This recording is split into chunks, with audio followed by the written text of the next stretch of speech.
Check natin yung tugang switch mga currents. Kasi pag pindutin mo yung taas, iilaw yan.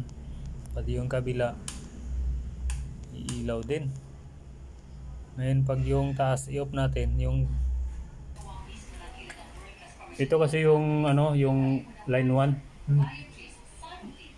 Dapat itong jumper na to, dapat dito sana yan, tapos ito dito.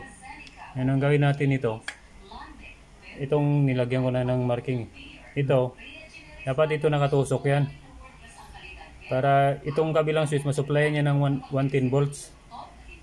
Hindi dapat dito. Tingnan mo pag ano, bubuksan natin. Yun. Sabay oh.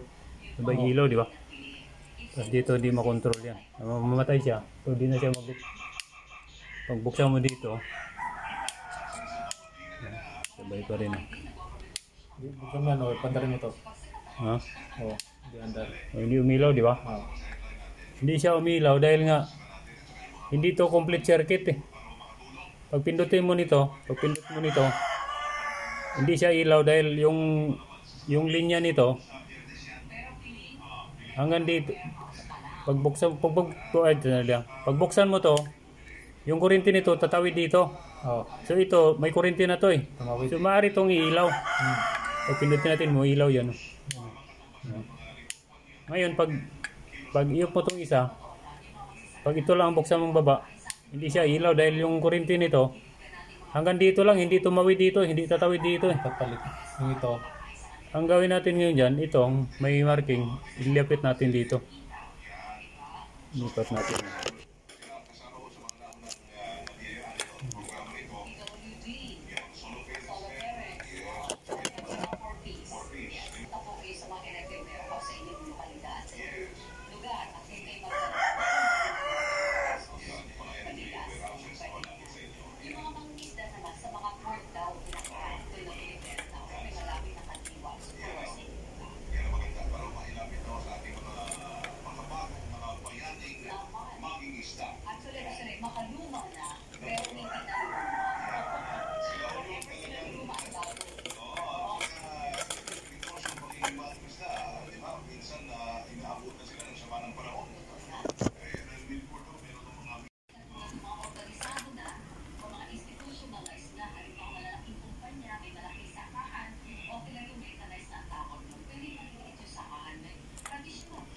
Di basic lang ito mga ganito.